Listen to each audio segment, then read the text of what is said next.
Hey guys, Jared here. So if you're in the market for a shiny new 2-in-1, the Samsung Galaxy Book is a pretty good option, but there's some things you should know before choosing it over some other recently launched 2-in-1 options. Now this is the Samsung Galaxy Book 12. There's also a 10-inch model for a couple hundred less, and one of the things I like about it is that it comes with the keyboard cover as well as the Stylus Pen in the box at no additional charge, which is nice considering Microsoft's offerings no longer includes these accessories for free. But while that's a nice gesture, it's not too hard to figure out why Samsung isn't charging extra for these items. Like for starters, the keyboard is mushy, much more mushy than I would like, even on a sub $1,000 laptop. Not only that, on my unit, the left shift key is tiny, causing me to try and stretch my hand when capitalizing letters. It's a small nitpick, but it drives me nuts. And unless you have this thing on something flat like a table, you get all sorts of crazy flex while typing on your lap, for example, causing your hands to move with it,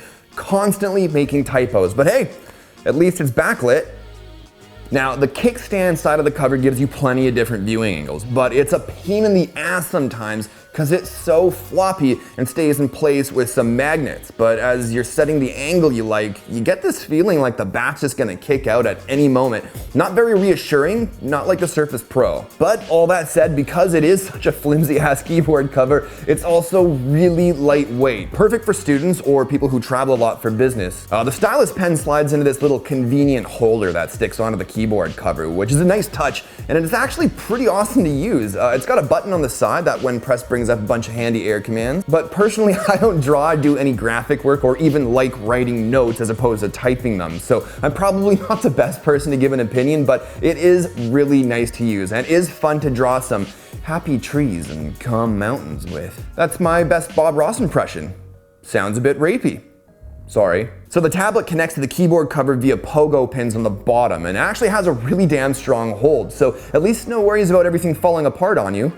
So the tablet's running Windows 10 Pro, and my unit came with a Kaby-like Intel Core i5-7200U CPU, 8 gigs of RAM, and a 256 gigabyte SSD. But for a couple hundred less, you can get one with only 4 gigs of RAM and 128 gigabyte SSD, which, I don't recommend if you're planning on having more than like just a few browser tabs open at a time. And the performance is great, which really isn't surprising considering it's got a great CPU, enough RAM for who this machine is targeted at, and a good SSD, which when benchmarked had a read speed of 539.3 and a write speed of 507.4. We're also looking at a 12-inch Super AMOLED display with a resolution of 2160 by 1440 that supports HDR for streaming services like Netflix and has a very accurate sRGB tuned display, which photographers or people who work with images will really appreciate. It's seriously a boss display. It's also equipped with stereo speakers, which based on the size of the grills look huge, but in reality have about the same volume level as Samsung's Galaxy S8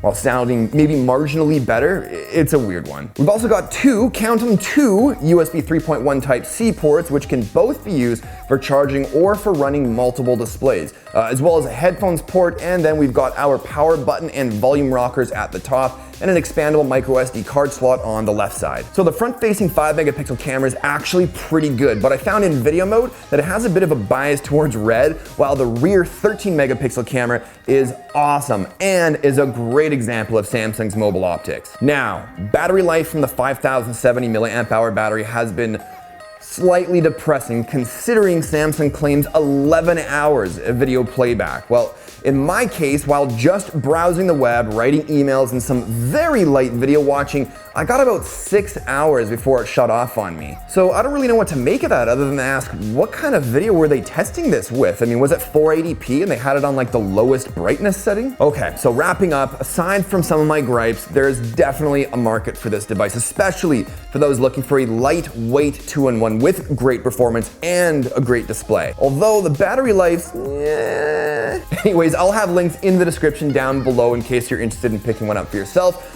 But I think that about does it for this one. If you liked the video, as always, show me some love with that like button. And if you're new here, don't forget to subscribe for new videos every week. Thanks as always for watching, and I'll talk to y'all in the next one. Cheers.